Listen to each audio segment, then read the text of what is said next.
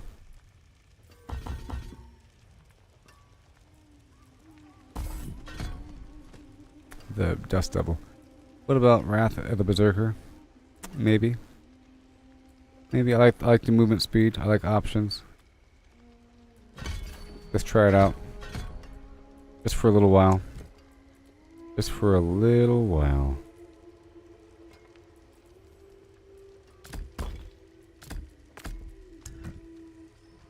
For a little while.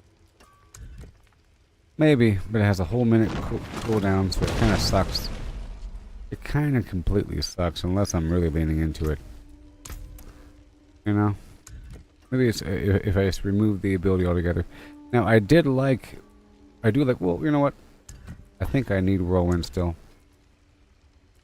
I think I do.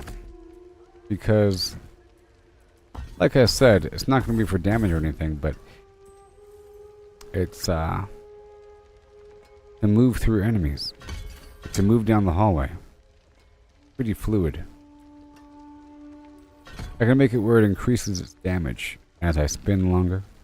For 2 seconds. I can do that.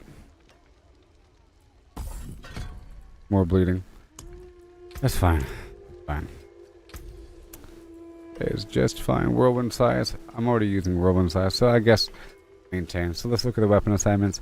Doing a weapon, dual wielding, hammer, hammer, hammer, and then shout. So we have these changes. Disassembled 20 cars and you got 0 engines?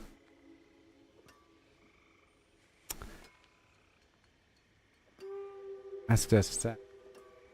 You gotten any engines whatsoever? I think the exercise equipment also, maybe. I'm sure you're breaking down everything. I'm sure you are. I'm sure you're breaking down everything. I don't have to tell you how to play the game. It could just be that you're very unlucky. But there could be some perk that increases the rate.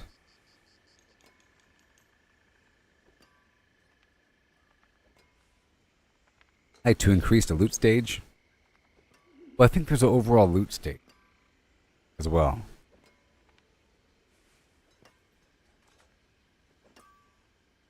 Which there is. Alright, these pants will give me increased movement speed as well. I still feel like I'm going to be replacing these boots. Yep. Alright. That was a bunch of changes. My raw attack power dropped, but I think my overall effectiveness will... I don't even know what's going to be happening. I think I'm going to do the tier 3 one more time, or twice, as a benchmark, because I know what it should feel like.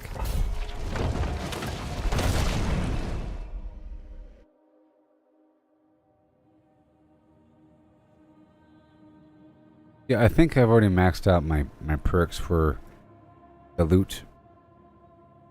Probably it. I've already maxed out, like, I think that's one of the first things I did.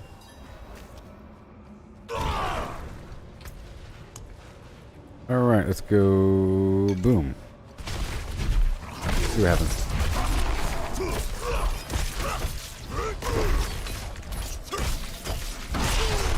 Okay, that felt slower. Okay, the lack of Dust Devils is evident.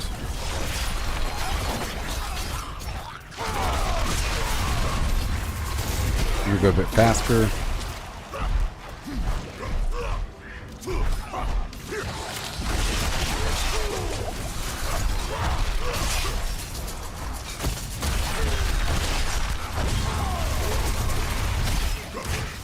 See what happens here.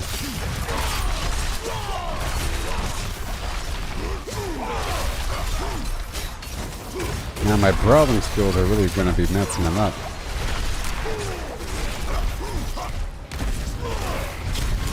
Pretty sure. What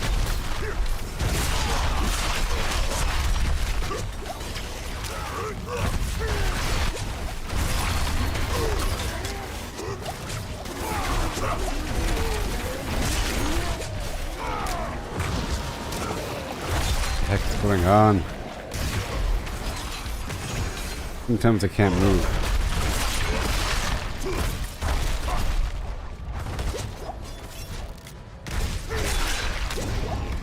$2 million damage. Okay. Yeah, it sort of feels bad, but we'll see. We'll see.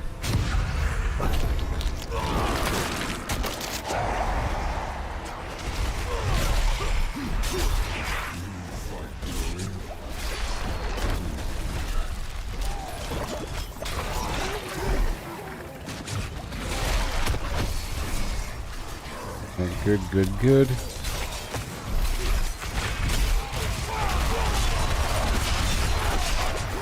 Very nice.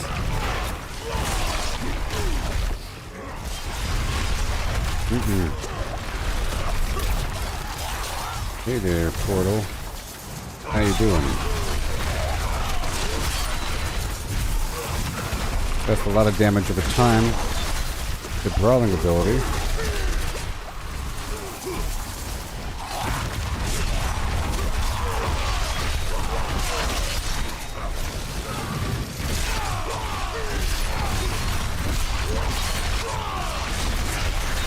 Wow. Yeah, the Dust Devils were actually pretty good. Sort of.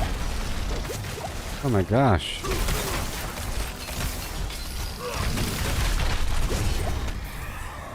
Sometimes I just stop. Exalted Hordes.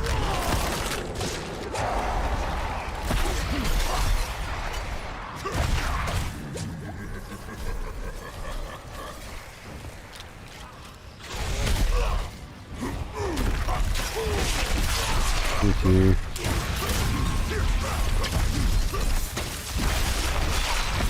I think it's just a slightly different gameplay. Slow. That's all it is. My basic attack is slower.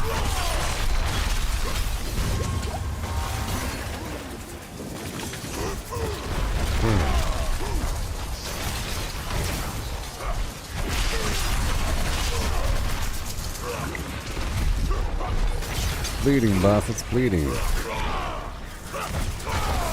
Okay.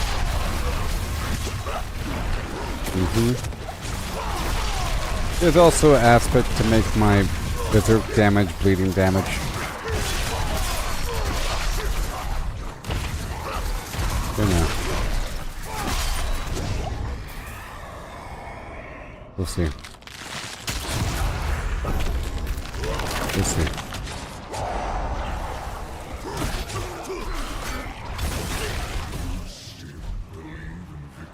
I'm doing this because it's a benchmark. I made some changes. I know what it should feel like.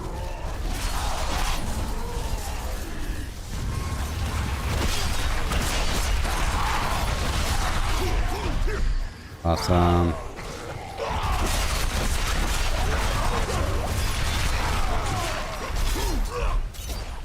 That essentially does a ton of damage. This might be a good build for the pit.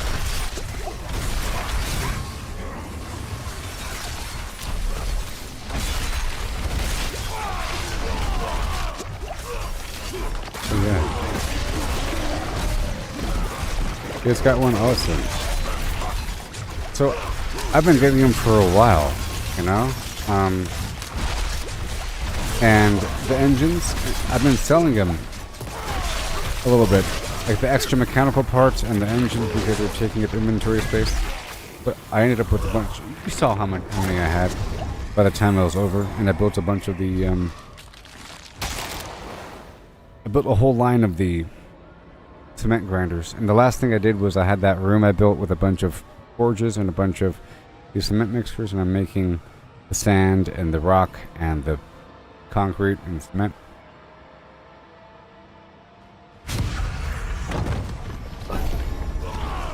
Whole different gameplay flow I have to incorporate here. Yeah, I do see that bleed and it's pretty awesome.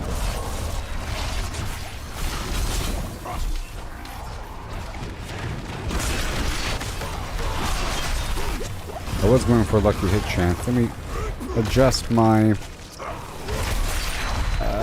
weapon proficiency or expertise, and then maybe adjust one more aspect.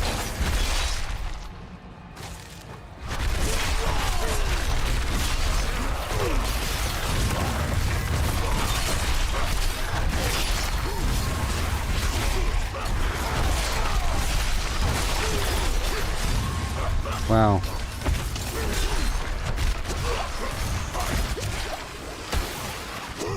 Yeah.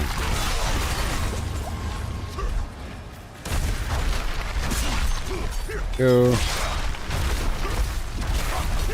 2 million damage, oh yeah.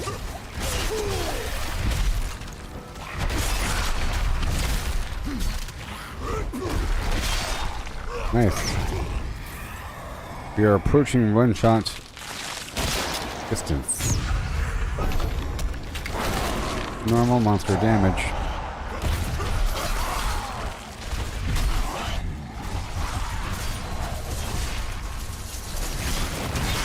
Yeah.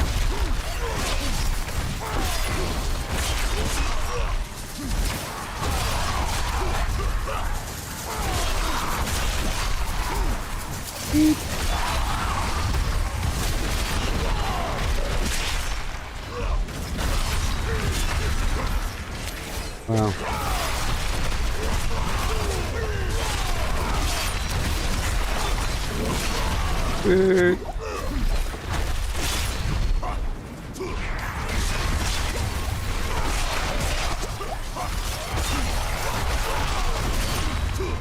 Awesome.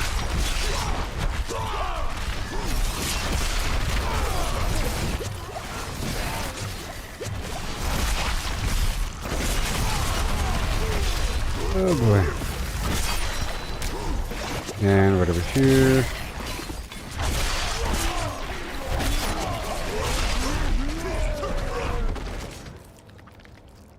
So, when it's sword, 20% of the damage I deal is inflicted as bleeding damage over 5 seconds. And, yes. Yes. Just offset some damage into blood.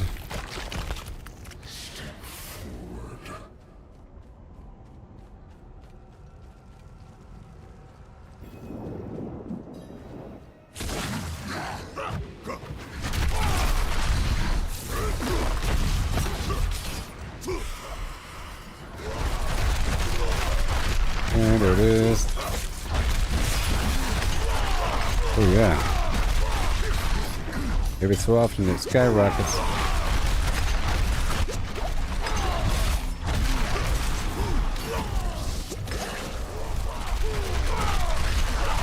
Ooh.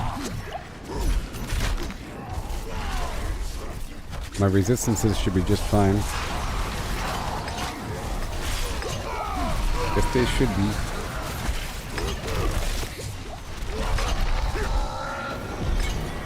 Yeah.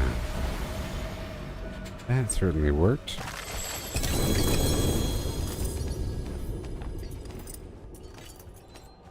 I'm gonna go for gold this time. Yeah. How much was that? 2 million.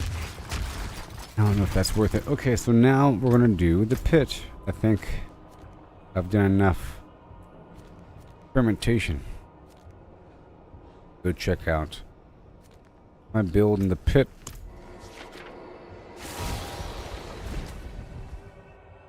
I have to see how this flows in the dungeon.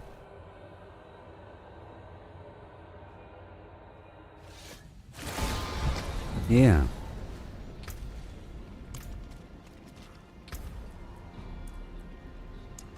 And Peter. But the cold in me. Peter. Let's start at tier 15. Okay.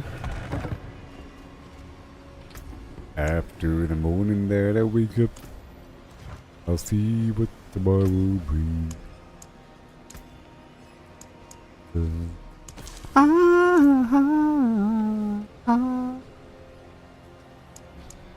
I'll see what tomorrow brings. A potent quantity indeed. Potent portables.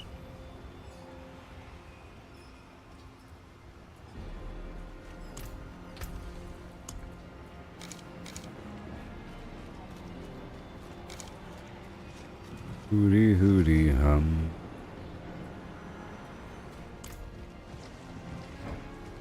Breathe deep.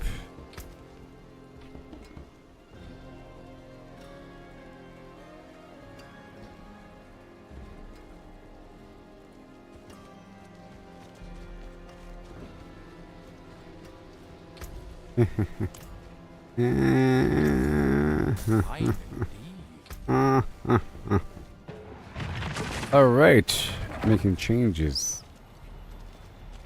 Yes. Go check out the shop.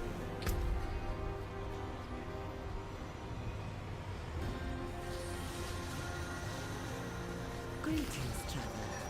Behold the marvelous tales I have to offer. Your return honors me. The sins of ambition. Stirs you, yes? No. Whoa. Ivory Titan. The That's a Ivory bold Titan. Oh.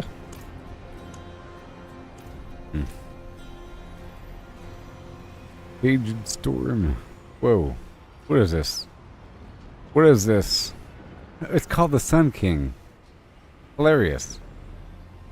This is clearly a blood elf from World of Warcraft. Sound selection. Hilarious. You get the eye emote with the eyeballs. Awesome. Eyes of Kel'Thas. Wow. They get the cool stuff. Born of the Stars. I'm pretty sure this is a mount from World of Warcraft. I used to have this mount. I think it was the first special mount that they actually sold in the store, but I got it through the meet. Pretty sure that's from World of Warcraft. Oh, it's called Warcraft Legends. I'm stupid. Look, it says it right there. I see. Sylvanas. It's Sylvanas. Look, everybody. Oh my gosh, with the blue skin, like a night elf. That's so cool. With a bow. Oh wow, it's about time they did this. Don't know who you're supposed to be. At first satyr. Ridiculous. Interesting choice. Oh my gosh. Oh my gosh. Why is it so cool?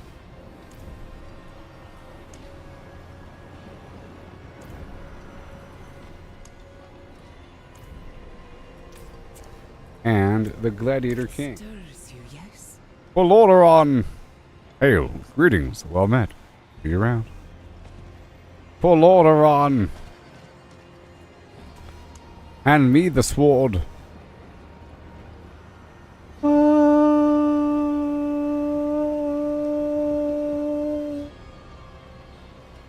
Hand me the sword. Big old stupid World of Warcraft hands. Awesome. Varian's curious. That's really cool. Good thing I checked. Look how cool that mount is. Selection. What? With the mount armor. Pretty cool. I'm a Hydra wizard. I use Hydra and Hydra alone. I like this Dionysus situation. It's pretty cool. I have the grapes of wrath. Make that money. The skin of the viper. Snake skin. Kinda cool. That's kinda cool. Fellowship of the Sun. Ooh.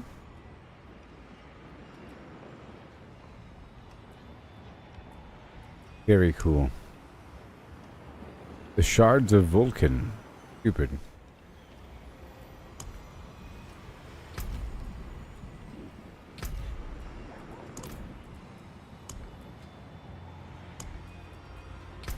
Alright, well, we're about to attend the next segment of gameplay, and that's called The Pit. Yay! We're doing this for a while, until I hit some new wall. I might make some changes, decisions. I've already made a bunch of changes so far. Yay-hoo. In this gameplay of yours. I didn't think it would take this long, to be honest. You know? But I made some changes and I had to fine-tune. I made a lot of changes, actually. Beyond just upgrading. A lot of changes. Ah, yes. Yes. I meant to swap out this effect. But I think I might still... Well, let's put some aspect on my weapon. Something on my weapon. Something. Grabs a hold of me tightly. Back speed increased, whatever, maybe. My gosh. Vampiric curse. Whatever. Stop it.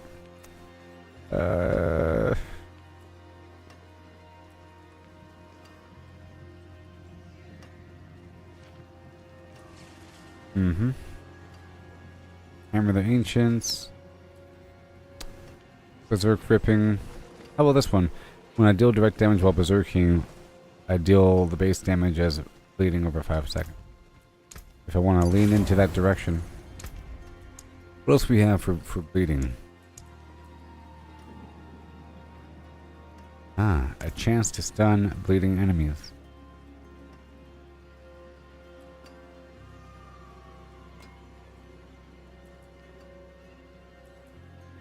Okay, I'll put it on the boots.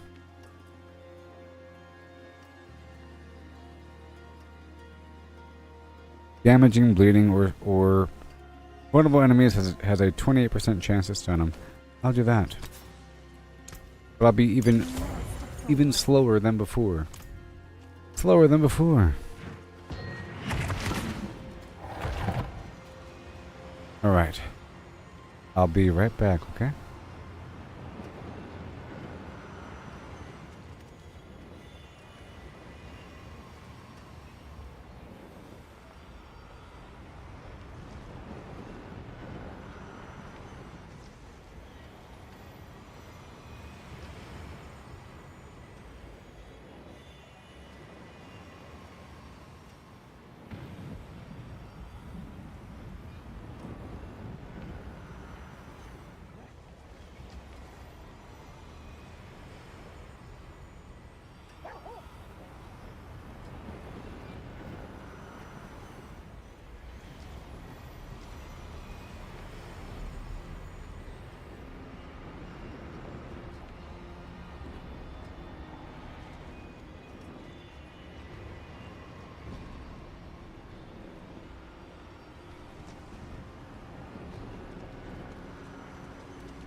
Yeah. Okay, here we go. Testing. In the pit. Made a bunch of changes. Now I should have a bit more bleeding effect. With my weapon expertise changed over. And this other aspect to get myself bleeding while berserking.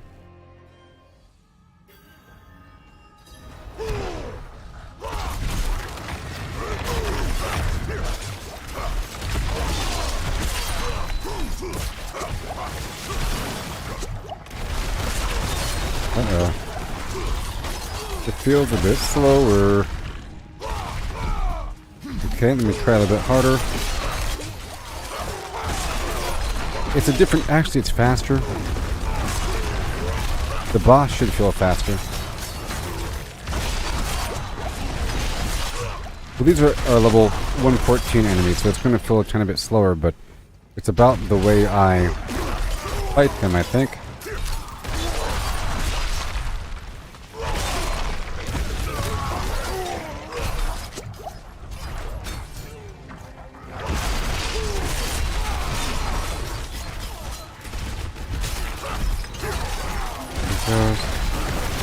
Very nice.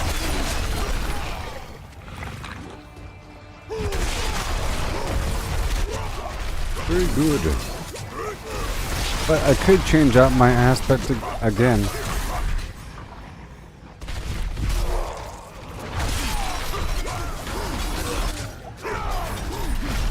There we go.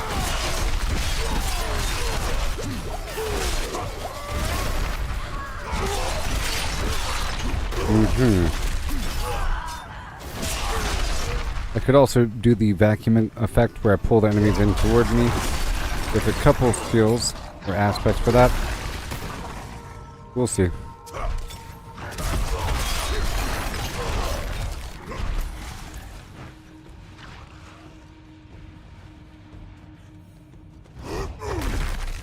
All right.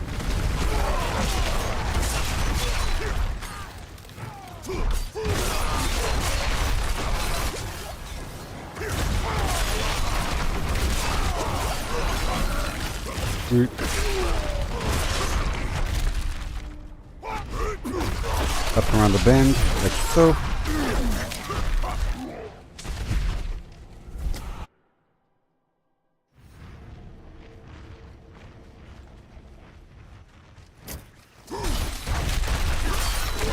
Yeah.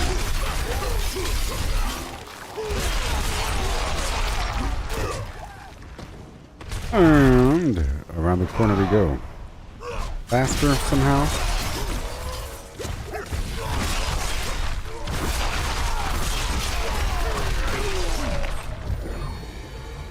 We'll see.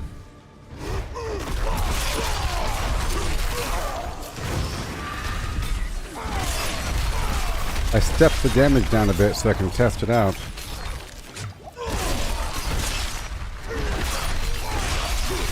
I might have to go back.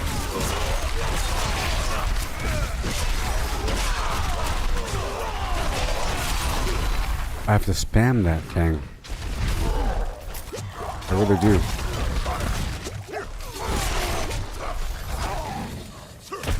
It's sort of a serious issue.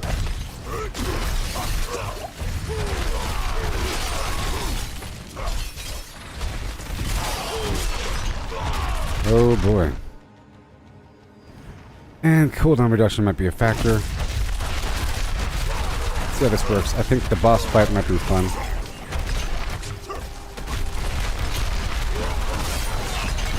Okay, the boss fight's doable. Alright. If the boss fight's doable, then it's fine.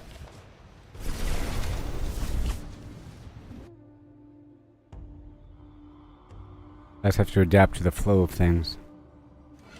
Alright, let's do it one level higher. 16.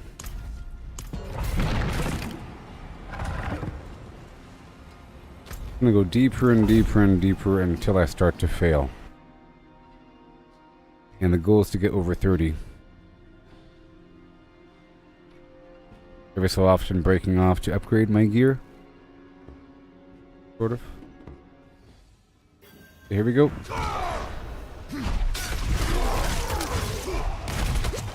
try to go a bit faster.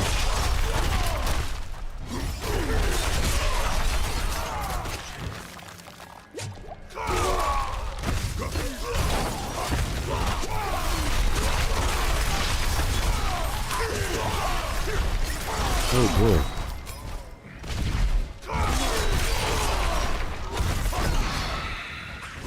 Sweet.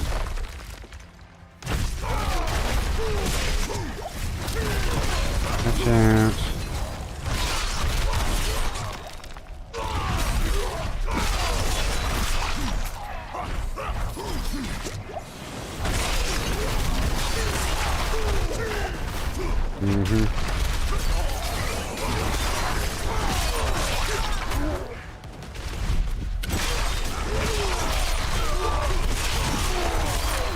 Okay, it works just fine, I think. Let me go through the group here.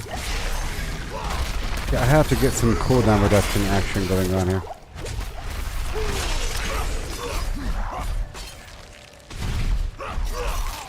Uh-oh.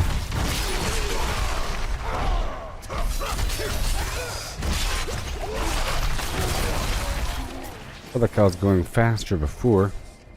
Perhaps. Having to stop to do the death blow really is a monkey wrench.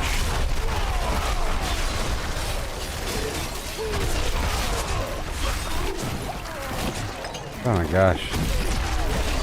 And it has me in one spot too. This is a problem, as you can see. Major problem.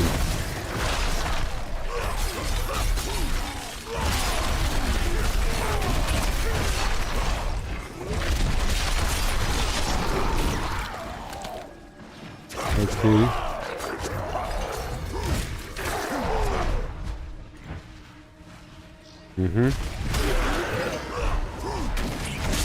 I'm off the map. What the heck?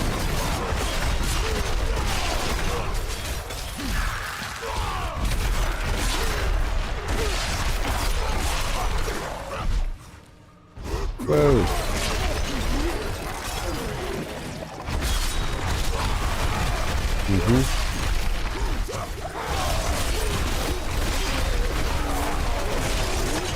Okay. It seems like if they could be right outside the cone of my damage. I have to be careful about that. I think it's better if they're towards the end. I have to be a bit further away, I think.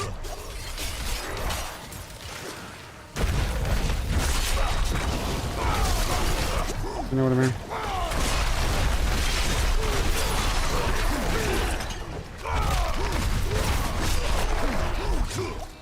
Oh boy. Another section.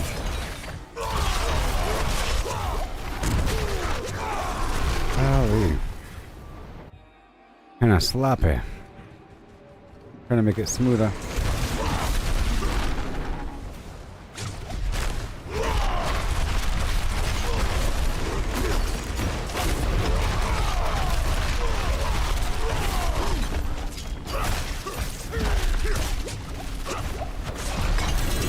Alright, that's pretty good. In theory.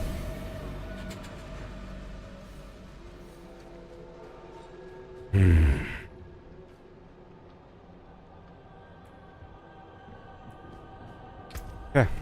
Again.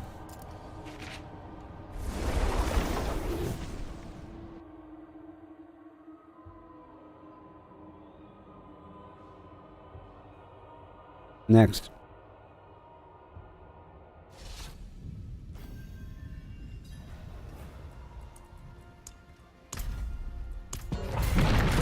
Let's increase my attack speed or something.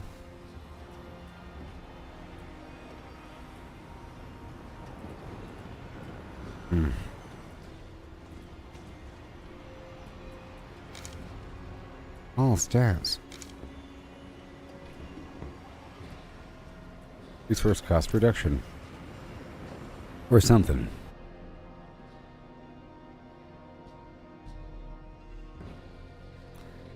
Yeah.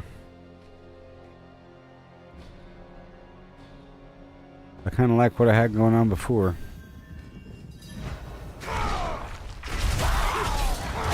but it's not really good enough to face super hard content.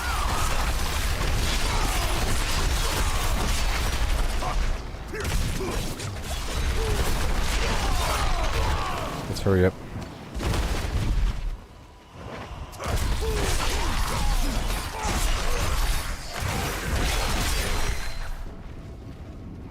Alright, boom.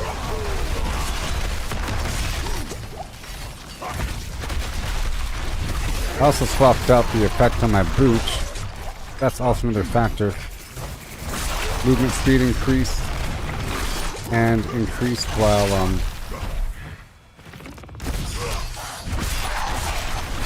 unstoppable. Status.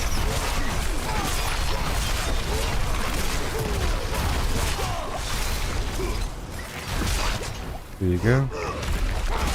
Bit faster.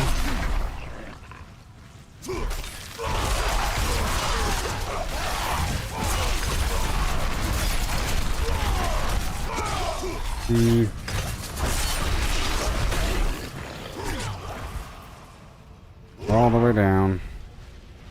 All right now.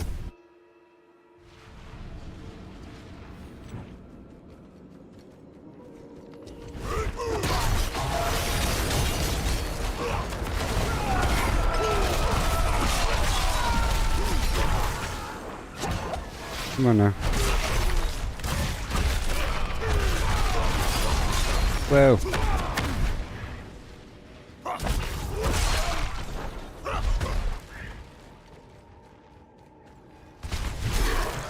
Here you go.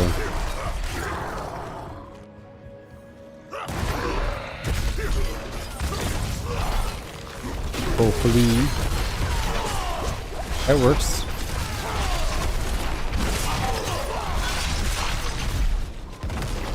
Yeah.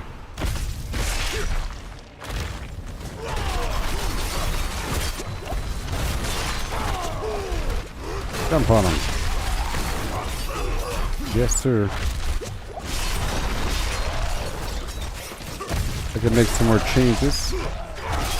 We really are dealing more blood damage going on. A couple more perks I could apply.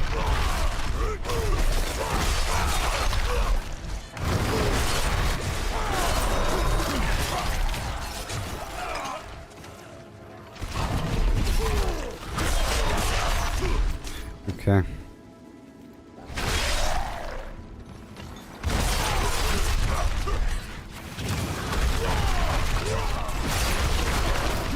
Beautiful. Knelt down. I can really lean into the damage versus bleeding target category. You know. What I could do.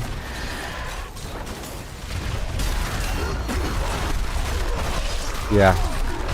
There's a couple aspects I want to work with.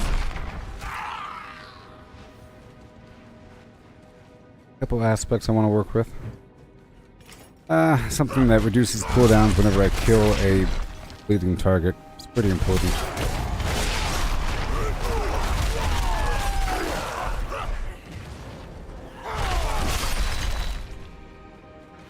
Pretty important. Whoa. What? Dead end? Ridiculous. How dare they? How's it possible? There's not enough enemies?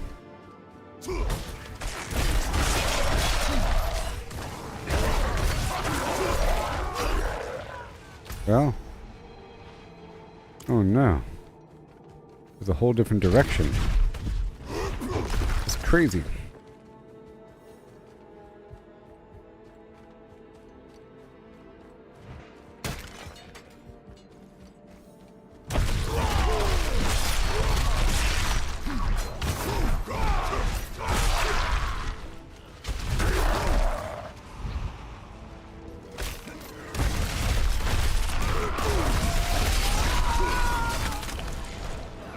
Okay, here we go. Boss fight again.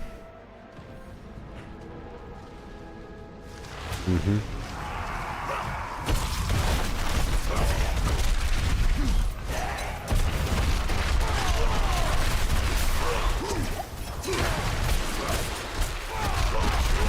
There you go. That worked out, didn't it? Pretty powerful once I hit the boss. Yay. Okay, well, before I go in, let me check this out here. Okay. Blood.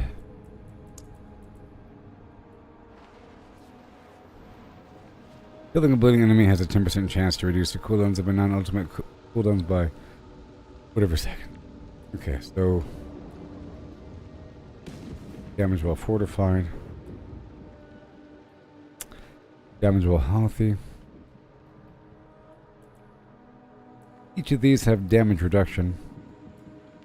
This one, boom, imbiber. So my damage should have dropped, but now I want to use disembowel for the cooldown situation, and it's already set without having to do anything. Increased damage over time as well, but my overall damage should have dropped a bit by a certain amount. Oh no. But we have some cooldown reduction. Also, see here, I'm going to swap out my glove aspect for either the Vampiric Blood Rage or the, I think every 5 hits of the basic attack. Let's do that one. Cooldown reduction.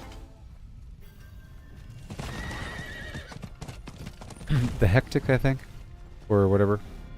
It's something.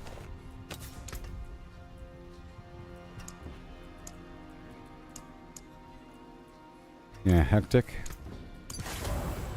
And attack speed. Moonrise.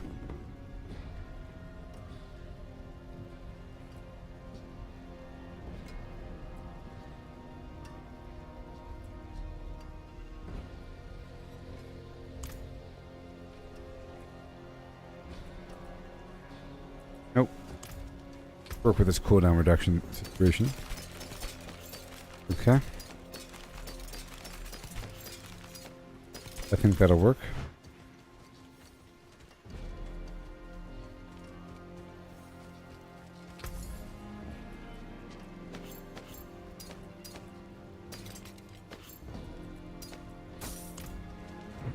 Break down these two.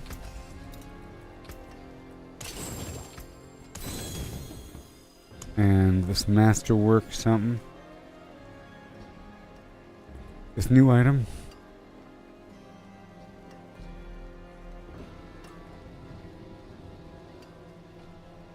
Damage to injured enemies. Sure.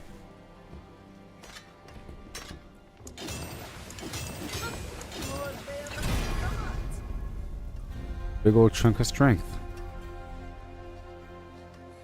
Sort of waiting on this boot here. Let's work on this ring.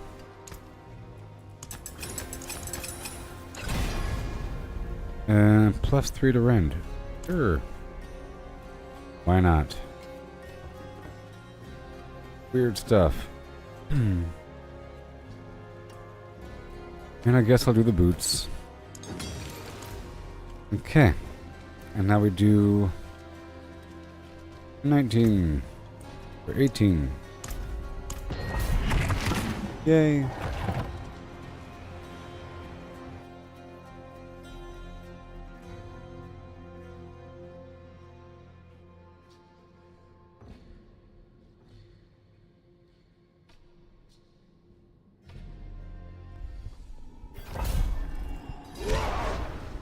Okay.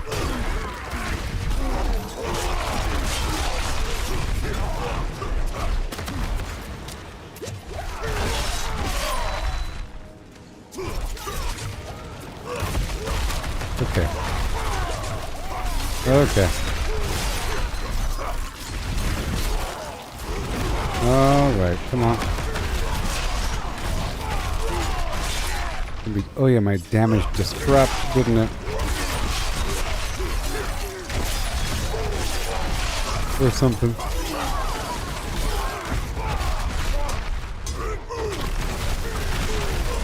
Sucks.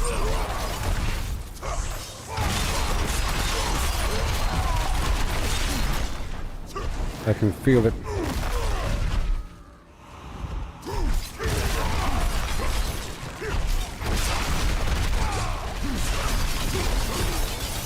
Oh boy.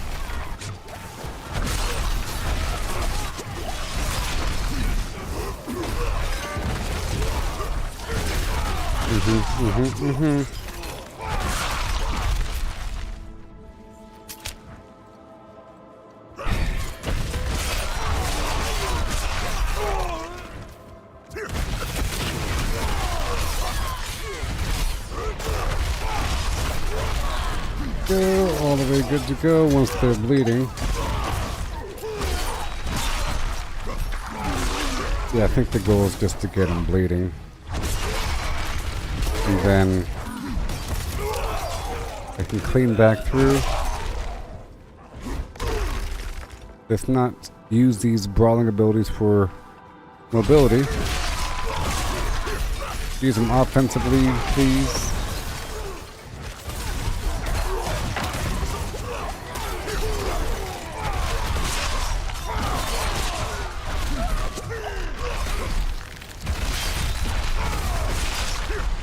Well, my damage feels a whole lot slower.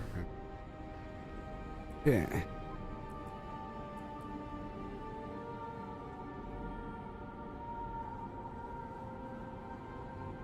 What happened?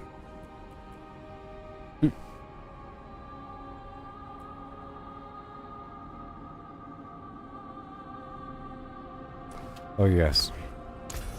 Because I swapped out this glyph here. You know, for more damage in general, while at full health. It's sort of a big deal.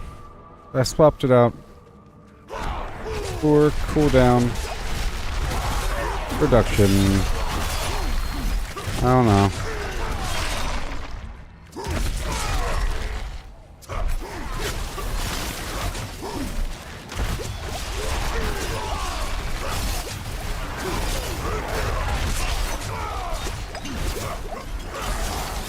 All good.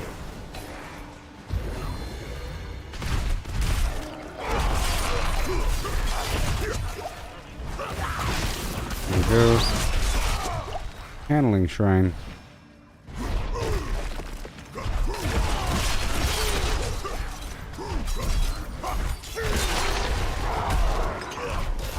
It's all good to go.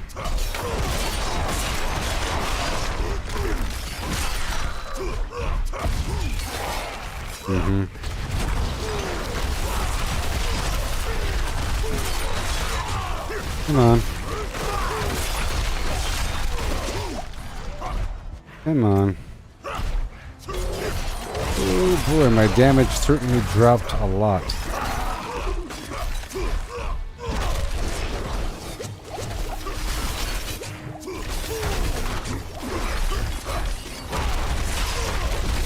We'll see.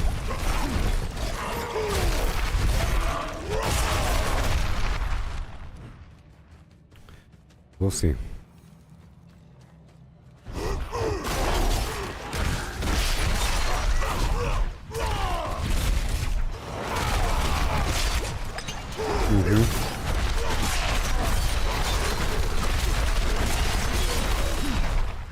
Not really.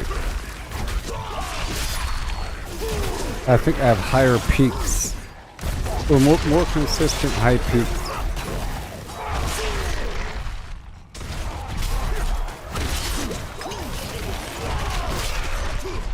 That's what I think. And higher survivability.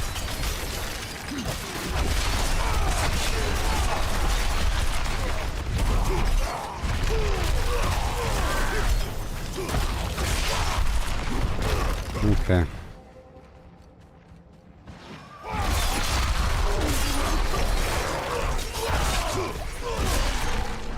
Alright. I could swap things out again. I've been adjusting over to damage over time, so it really is invisible damage. You can't really tell right away.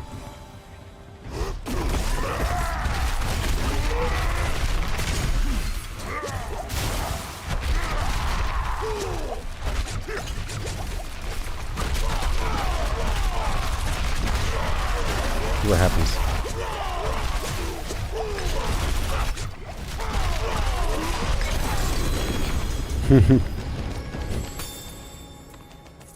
Okay. I think I want to go back to my gear and make a compromise between these two extremes. Swap out a couple items. I think I'm going to ditch some of that bleeding. Maybe. Let's just see here.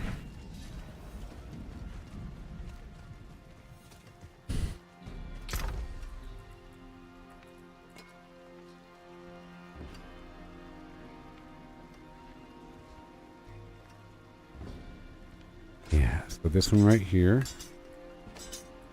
85, 10, 38. 88, 10, 38. Whatever. And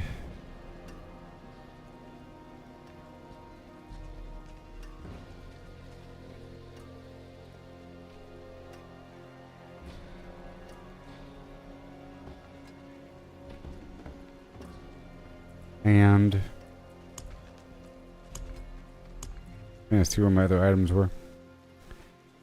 Oh boy, damage while berserking, blah blah blah. All day long. We need that. What else do we have? Doors, devastating grips, not really. What about the ring?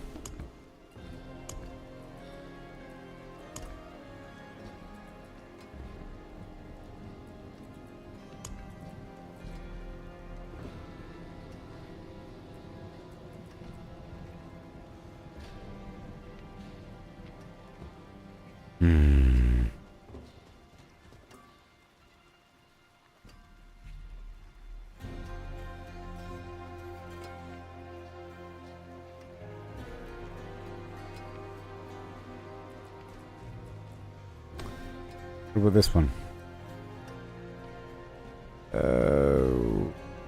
It has kick on it. Oh no.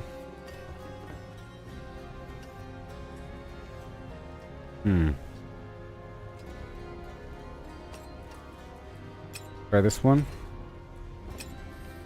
Right there. 88, 10, 38.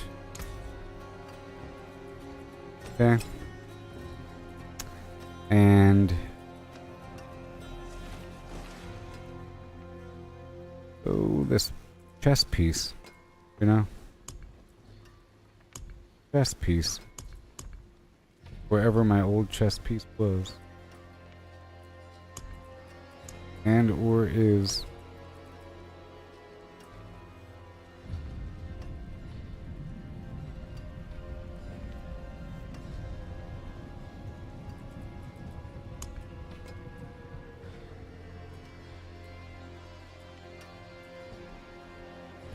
If I could find it. It's gonna be a tempered item. Wherever it is.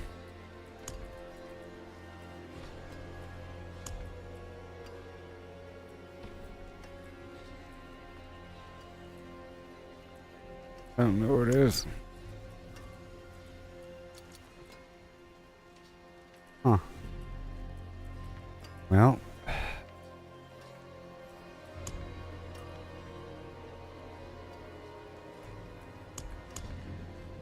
Unless I got rid of it.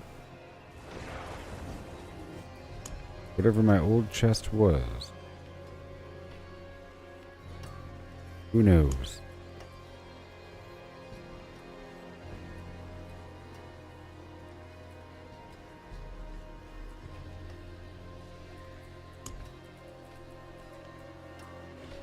These are my old pants.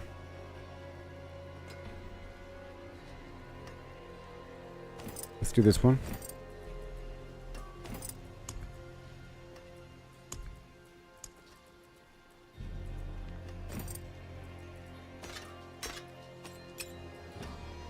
Okay. And let's swap this back out right now.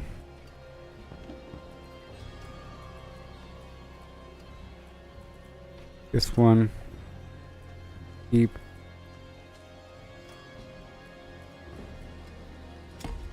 cooldown thing. Want the imbiber. Very nice. We're still going with that overpower stuff. But I don't want to lose my speed, all that. No.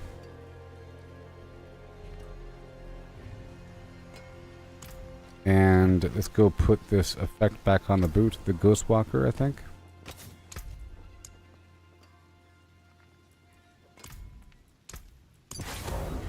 Alright.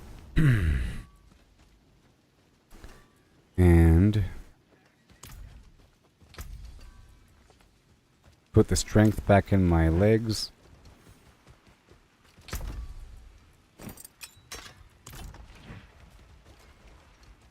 There is power in these stones. Beware the envious, my friend. Right here.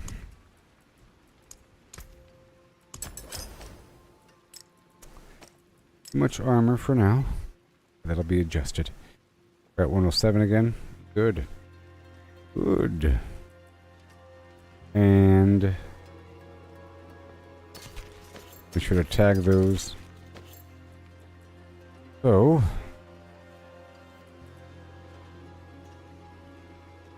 like that chest is working out. But whatever. Dodge chance. Cooldown reduction. Whirlwind. Let's do the Vampiric Blood Rage, or whatever it's called.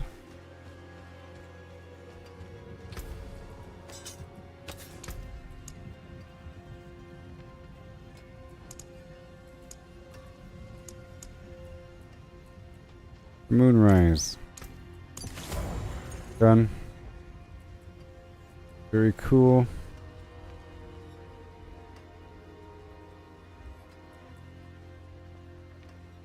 Yep, charge calls forth the Flim Flam, Dodgy Poo, cooldown reduction, and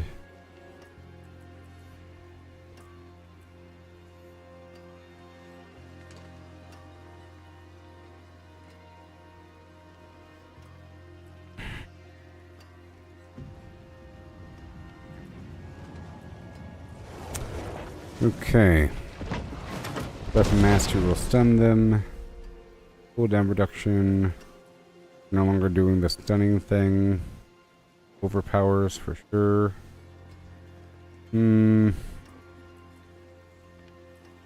Charge. Blood Rage. Cooldown reduction. Weapon Mastery. Okay. Alright. I think we're okay now. Now let me check out my resistances. Get myself an emerald. Flop. Good to go. My armor's a bit high. By a certain amount. I can make the adjustment. 1,000 or 800 too high. Yep. So, if I remove that strength from my legs. Wear the stars around your neck. About the same. Yeah. Well, it's every gem of that quality is 100 armor. So I'm going to use one health gem. So now we're up to 43,000. Very nice. And then maybe one more gem. I can't afford it, so no. No. I will do the barrier generation. That's good. Now in the weapon, we're not doing damage over time. No, we're not. I will be doing the...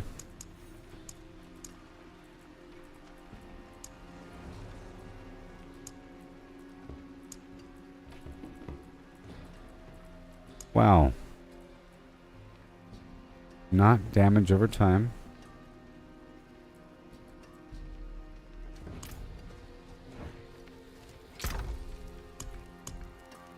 Aha. Boom. That works.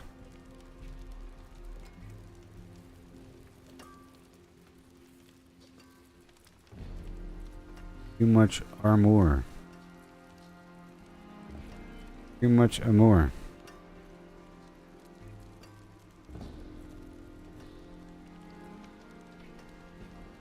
I can probably re-roll this one. I have no money, so never mind. Okay, let's see how this fares. That's a bunch of changes. But I should be a bit smoother and faster with the attack speed, with the Vampiric Blood Rage, and with the Ghost Walker for increased movement speed. While unstoppable, I can move through enemies unhindered. And cooldown reduction, which I already changed over. Extra weapon mastery damage. You know. Yep, it's a little bit better. A little bit. Get back in there.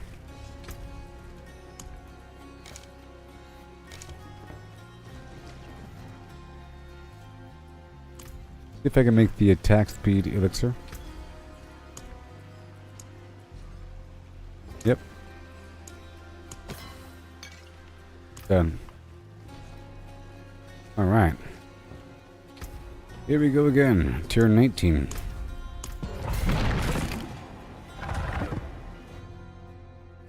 Oh. So that bleeding factor.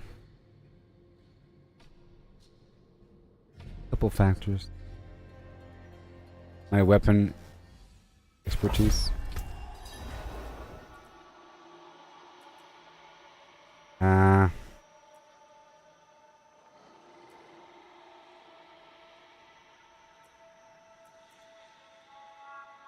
Chance to gain fury when hitting an enemy. Whatever. Here we go.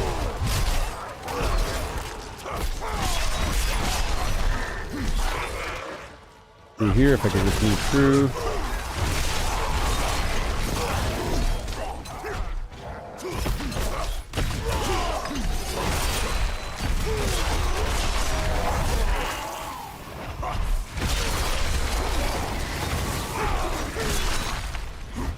Here we go.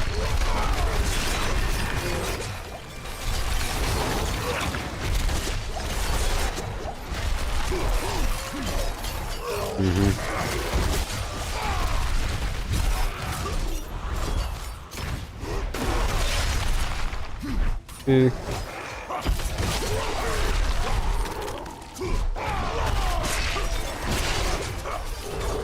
Beautiful. Gotta hope for that extra AoE.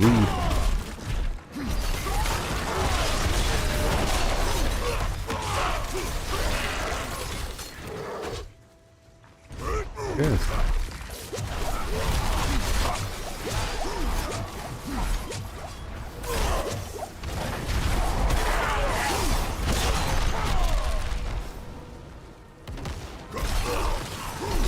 Thank you.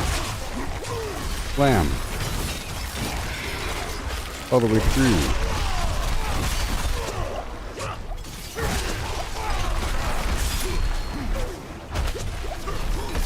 Amazing.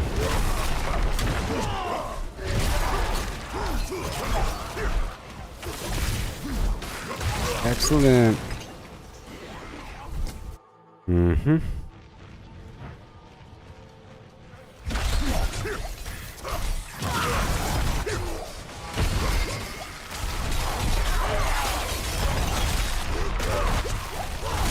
There we go.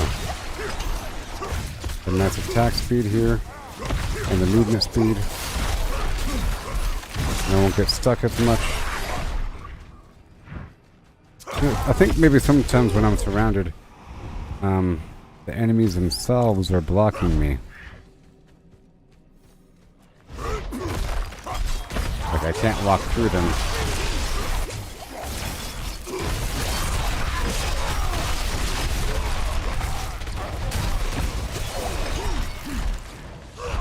Wait.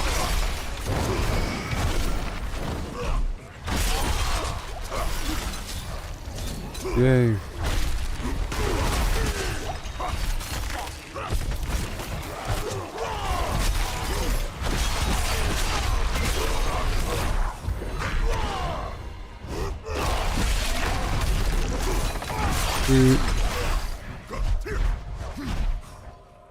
No dust devils.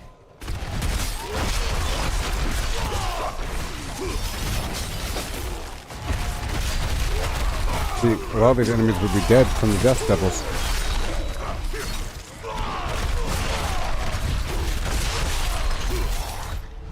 I do have to do more nightmare dungeons because my new glyph isn't leveled up.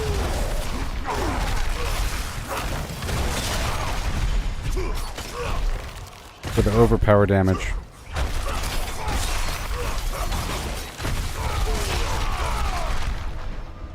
Let's see how fast I kill this boss.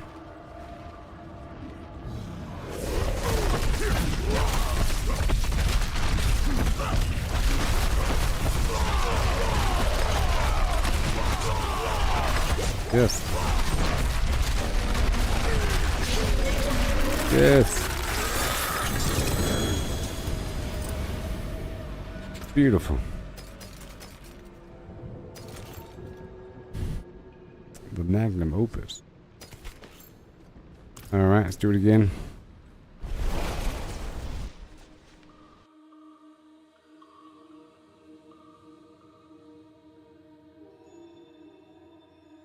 I might reintroduce the dust devils. See here. If I were to,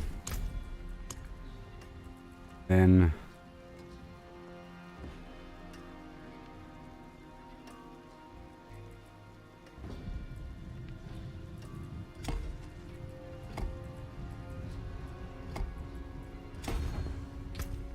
okay, let's go check out the dust devil situation.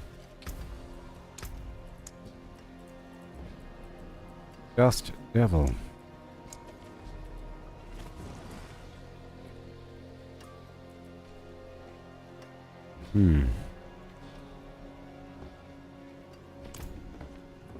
Whirlwind creates dust devils. Look at that. I'm broke. So expensive. Let's go sell these body parts. Okay. I'm selling them. Maybe. Yep. Come, traveler. The stars of sanctuary await. Fine indeed. Okay. Back to what I was doing. And then dust devil. Okay. Whirlwind. There you go. And after generating fury, dust devils, or the shout. Yep. Shout does it. Sure. Yep. And then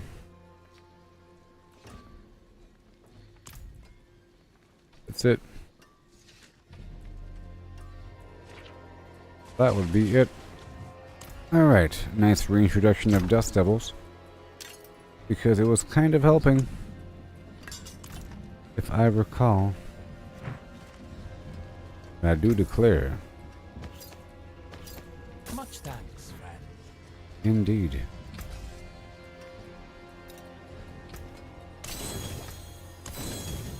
Master working. The boots. I have too much armor. Let's move on. Okay, so now 20.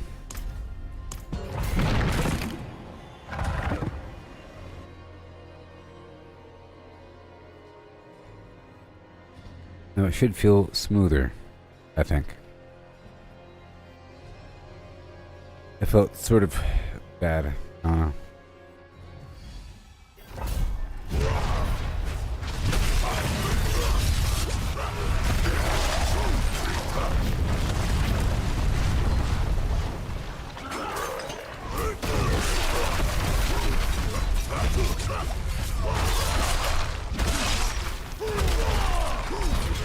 Okay.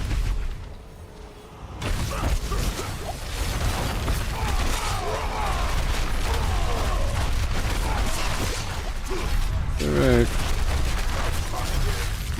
Do we have this guaranteed overpowers coming around the bend? Oh man. More.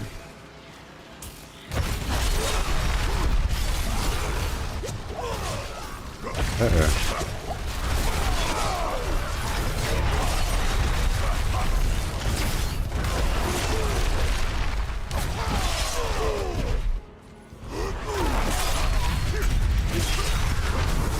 More. More.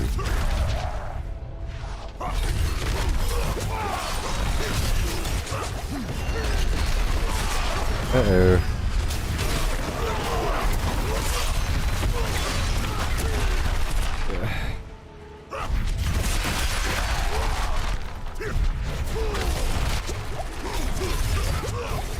Sweet.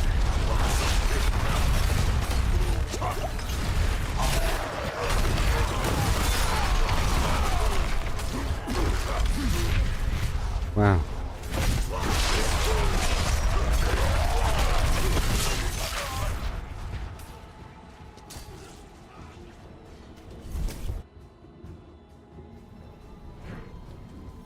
Hey.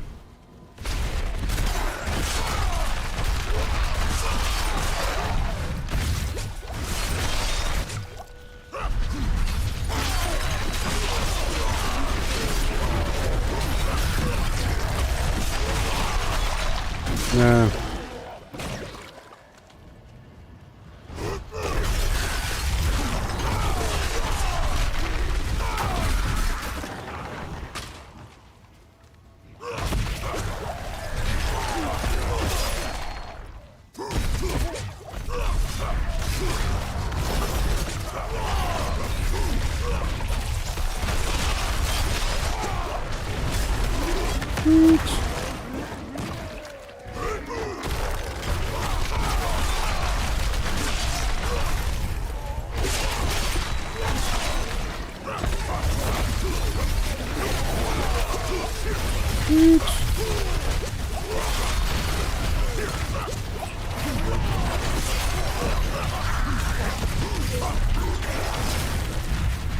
Whoa.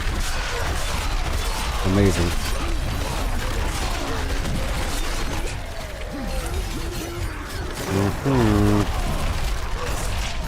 Oh no. That base damage. That base damage. Fluctuating.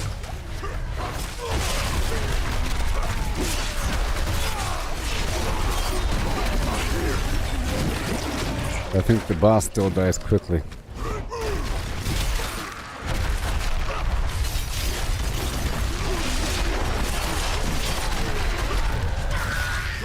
Let's see.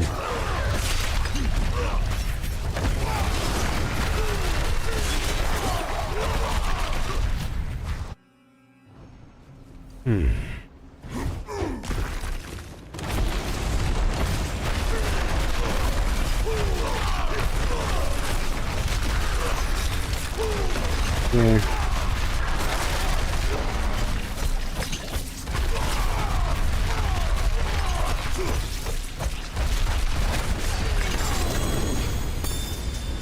Well, that is pretty effective once we get to the boss, you know? Once we get to the very end.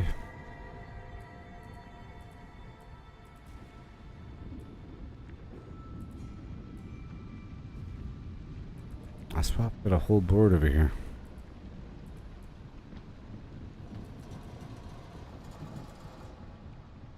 Alright, let's go.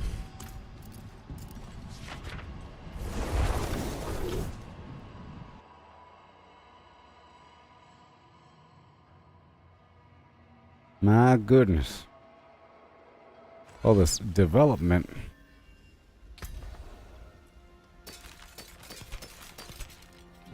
Okay, these boots still have to be swapped out. They do.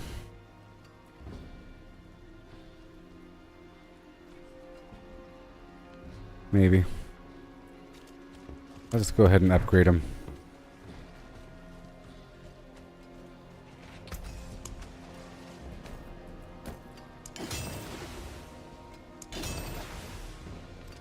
Almost. And 21. Woohoo! 0.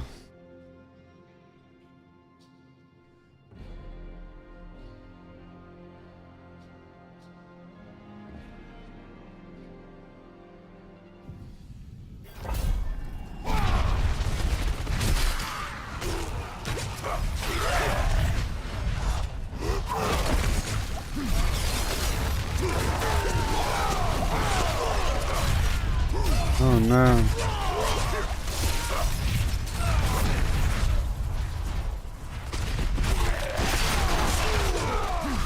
Sweet.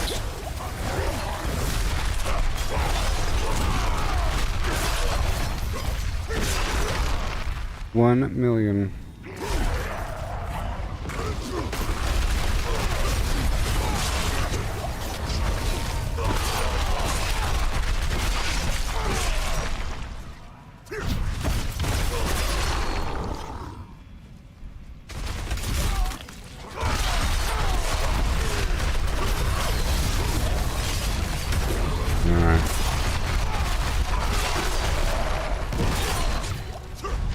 And again.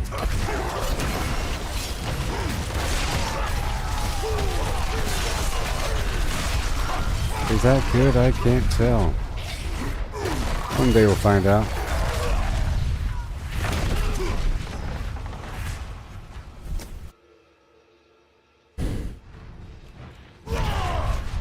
I'll make sure that my tempering is good to go.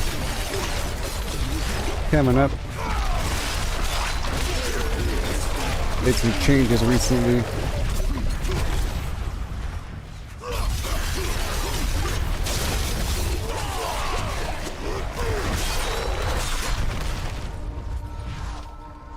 Vampiric Blood Rage.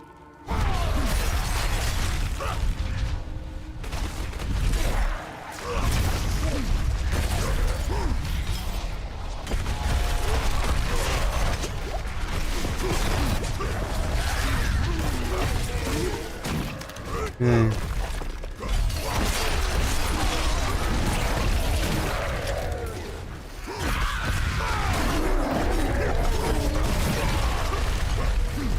Well.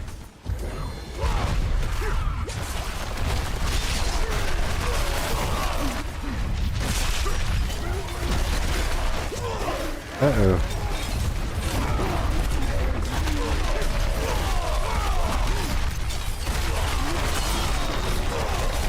Is it good? I can't even tell.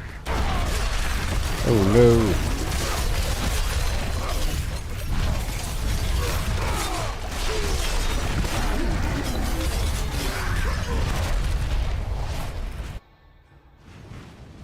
Goodbye.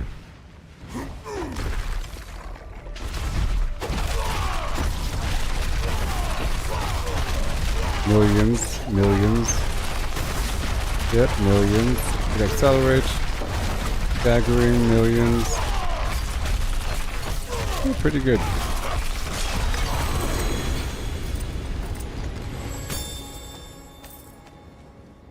Yes, sir. 21.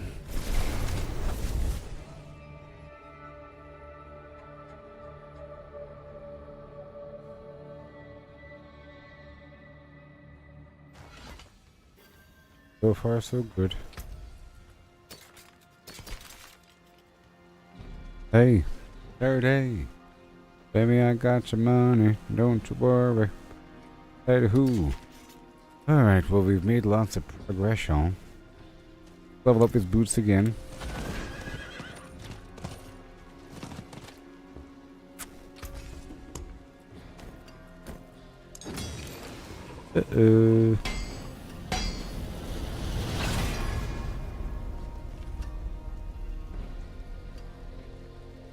Yes, to slow. Okay. So yes, and the right here, I want to work on the pull arm. Because I am. Increase lucky hit chance. Awesome. Okay, so should I do some luck 7 days to die? I think we're at a good point where I can transition over.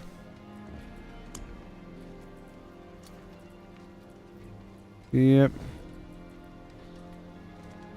Yeah, I think so. I think we're at a good point. Yeah. At least I'm at 100. I'm at 43,000 life. I have too much armor.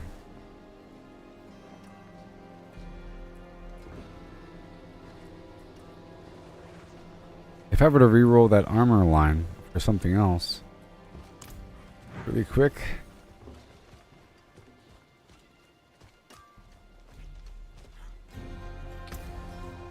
I'd be at a deficit. Oh. It costs $1 million. Oh boy.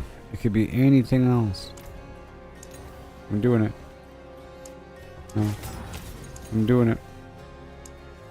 No. And I didn't do it. Cost too much. My magics await your return. Oh my gosh.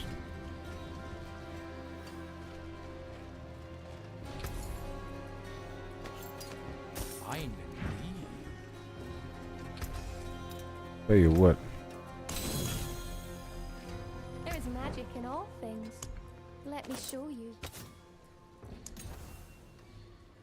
Well, 78 strength.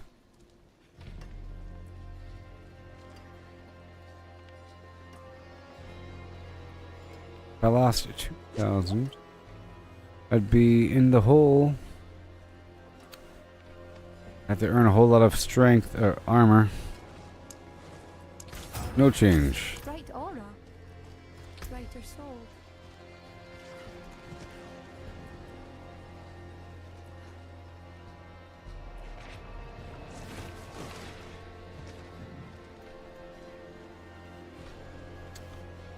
Weapon skills. Yeah, that stun really is helping. Okay, so I think I'll be back in a little while with a couple hours of 7 days to die. Alright, we made some great progress. I'm at a good point to progress further. I have to do a rotation across the map and see how I feel in general with my current build. But I'll be back in a little while with 7 days to die. Okay. Goodbye. Like and subscribe. Facebook, YouTube, and X.